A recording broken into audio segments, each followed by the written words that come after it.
Assalamualaikum warahmatullahi wabarakatuh. Selamat siang semuanya. Terima kasih kepada teman-teman yang udah hadir. Nah, pada hari ini kita akan mendiskusikan bagaimana pelatihan Sistem Informasi Pertanahan Modern atau SIPM dan transformasi digital ini bisa diimplementasikan dalam pekerjaan kita. Nah, khususnya terkait nilai ASN, kompeten, dan harmonis. Sebagai pembuka, saya ingin tanya dulu nih ke Bang Bob. Menurut Bang Bob, apa bagian yang paling penting dari pelatihan SPM yang berkaitan dengan nilai kompeten? Selamat siang, Kak. Jadi kalau menurut saya, bagian yang penting itu adalah validasi data, arsitektur sistem, dan juga benchmark penggunaan aplikasi SIPM.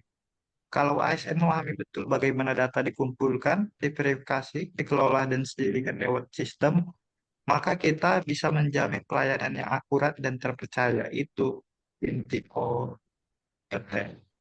Tambahan dari saya, mungkin kompeten juga berarti ASN harus punya kemampuan adaptasi terhadap perubahan teknologi.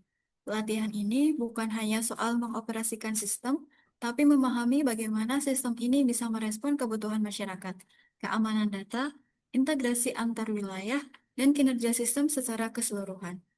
Ya, selain itu saya juga melihat bahwa kompeten harus ditopang oleh dukungan infrastruktur. Kalau teknologinya canggih tapi internet di daerah sulit, perangkat kurang memadai atau pelatihan tidak disesuaikan kondisi lokal, maka hasilnya tidak maksimal. Nah, betul banget tuh. Selain infrastruktur dan kompetensi teknis, ada juga nih nilai harmonis yang perlu kita jaga.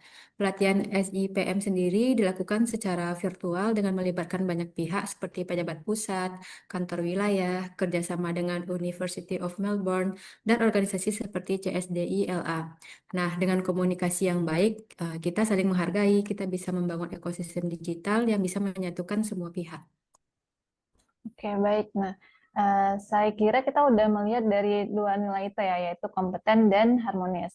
Nah, mari kita identifikasi tantangan yang mungkin muncul dari penerapannya di BPN sendiri, khususnya dari segi lapangan. Bagaimana menurut Kak Ipung nih?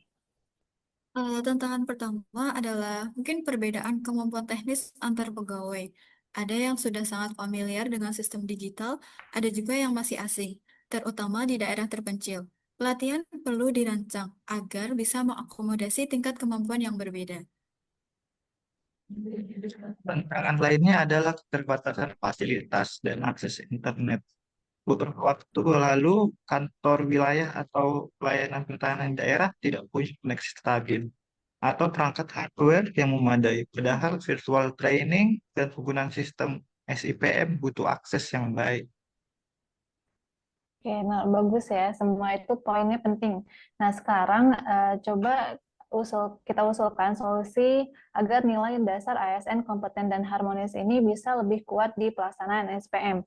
Nah, dari Kak Alisa dulu nih, kira-kira apa solusinya? Lalu nanti dilanjutkan dengan solusi dari teman-teman yang lain. Oh, kalau dari saya sendiri yaitu kayak kita itu bisa membuat modul pelatihan bertingkat yaitu dari dasar, menengah maupun yang mahir agar semua pegawai itu bisa belajar sesuai level kemampuan mereka masing-masing. Kita bisa tambahkan mentoring antar wilayah atau program pendampingan dari pegawai yang sudah ahli ke pegawai yang masih butuh dukungan. Oke. Kalau dari Bang Bob mungkin ada solusinya?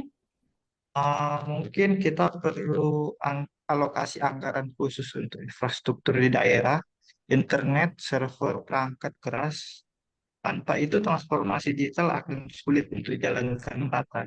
Selain itu, sekiranya penting juga adanya evaluasi skala terhadap aktivitas pelatihan dan penggunaan sistem SIPM seperti kepuasan masyarakat dan survei pemahaman pegawai. Untuk menjaga harmonis, boleh dibuat forum rutin antar kantor wilayah, semacam sharing session, di mana yang sudah sukses membagikan tantangan dan solusi mereka. Ini membantu pengetahuan sekaligus memperkuat rasa kebersamaan dan koordinasi. Oke, baik. Nah, di sini saya simpulkan bahwa betapa pentingnya ya kegiatan ini untuk meningkatkan kualitas layanan pertanahan. Nah, transformasi digital hanya bisa berhasil jika ASN itu kompeten, menguasai teknologi, dan juga harmonis dalam bekerja sama. Dengan begitu, visi Kementerian ATR BPN untuk pelayanan pertanahan yang modern, transparan, dan terpercaya dapat terwujud.